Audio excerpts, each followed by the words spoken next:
নমস্কার বন্ধুরা, আজকের ভিডিওতে আপনাদের সাথে আমি শেয়ার করব কি শ্রাবণ মাসে শিব পূজা করতে কি লাগে আর শ্রাবণ মাসে শিব পূজা কেনই বা করা হয়।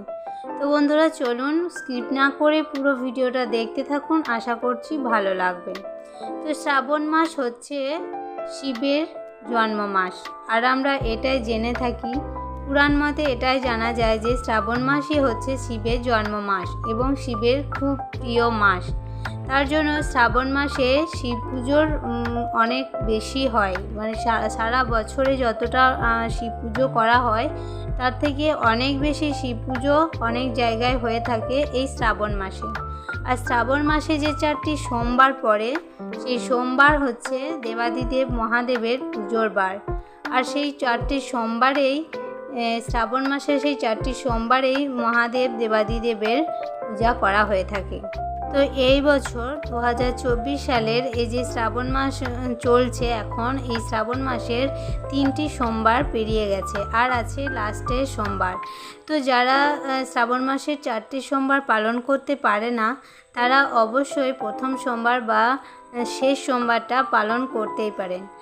শেষ সোমবার পালন করলেও মহাদেবের অনেক আশীর্বাদ লাভ করা যায়। তো চলুন আজকে আপনাদের সাথে শেয়ার করি যে শেষ সোমবার পুজো করতে গেলে কি লাগে। তো শেষ সোমবারে মানে শ্রাবণ মাসের শেষ সোমবারে শিবের পুজো করতে গেলে সবার প্রথমে নিতে হয় 1 ঘটি জল, মানে গঙ্গা জল। গঙ্গা জল নিলে শিবের পুজো ভালো হয় বা মহাদেব অনেক তুষ্ট হন গঙ্গা জলে। এছাড়াও কোনো নদী থেকেও জল নেওয়া যেতে পারে অথবা কলের জলও দিতে পারেন। তারপর নিতে হবে 1 ঘটি দুধ, মানে এমন নয় যে আপনাকে অনেক বড় ঘটি বা কিছুতে করে অনেক বেশি দুধ নিতে হবে, এমন নয়। আপনার যতটুকু সামর্থ্য বা আপনার কাছে যতটুকু থাকবে সেই অনুযায়ী নিতে হবে দুধ। আর নিতে হবে মহাদেবের প্রিয় ফুল ধূত্র ফুল আর আকন্দ ফুল, আর চাইলে আকন্দ ফুলের মালাও গেঁথে নিতে পারেন। আর ধূত্র ফুল যদি আপনাদের হাতের কাছে না থাকে তাহলে অবশ্যই যে কোনো সাদা ফুল, যেমন টগর ফুল এখন সবার বাড়িতেই প্রায় থেকে থাকে, সে ফুলও নিতে পারেন। আর একটা কথা জানিয়ে রাখি যে আপনারা যে দুধটা নেবেন সেটা অবশ্যই গরুর দুধই হতে হবে আর এবং শুদ্ধ দুধ হতে হবে। আর তারপর নিতে হবে যে একটি গোটা ফল দিতে হয়। মহাদেবের পুজোতে সবসময় একটি গোটা ফল দিতে হয়। আর নিতে হবে একটি বেলপাতা, 3টি পাতা বিশিষ্ট বেলপাতা। আমরা সকলেই জানি যে বেলপাতা কখনো একটি পুজো করা যায় না বা পুজো হয় না। বেলপাতা সবসময় 3 পত্রেই থাকে আর এটা একদম নিখুঁত বেলপত্রই নিতে হবে।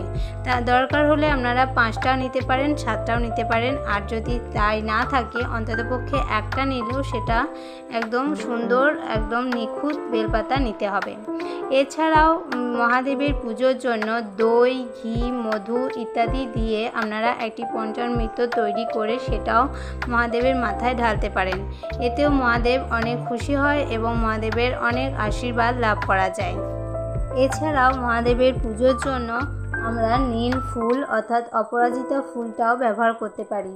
আমরা সকলেই জানি মহাদেবকে নীলকণ্ঠ নামে, তাই নীল ফুল অর্থাৎ অপরাজিতা ফুলও মহাদেবের পুজোতে ব্যবহার করা যায়। তো আর একবার জানিয়ে দিই যে কি নিতে হবে পুজোর জন্য।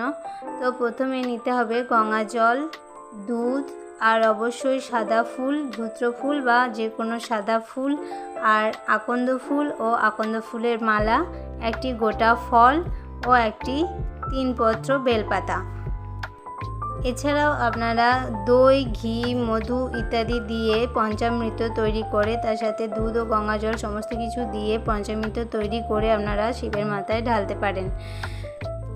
তো এই শ্রাবণ মাসে 4টি সোমবার পালন করতে না পারলেও অবশ্যই এই শ্রাবণ মাসের শেষ সোমবারটা পালন করা খুবই ভালো। আর প্রত্যেকটা বিবাহিত মেয়েরা যদি এই শ্রাবণ মাসের শেষ সোমবারটা পালন করে থাকে তাহলে অবশ্যই সংসারের অনেক সুখ শান্তি বজায় থাকে ও স্বামী ও সন্তানের অনেক মঙ্গল হয়ে থাকে। তো চলুন বন্ধুরা, আজকে ভিডিও ছিল এটুকুই। ভালো লাগলে অবশ্যই লাইক কমেন্ট শেয়ার করবেন। আর ভিডিওটি পুরোটা দেখার জন্য আপনাদেরকে অনেক অনেক ধন্যবাদ। আর ভিডিওটি একটুও ভালো লেগে থাকলে অবশ্যই চ্যানেলটি সাবস্ক্রাইব করে আমাদের সাথে থাকবেন। ভালো থাকবেন, সুস্থ থাকবেন। ধন্যবাদ।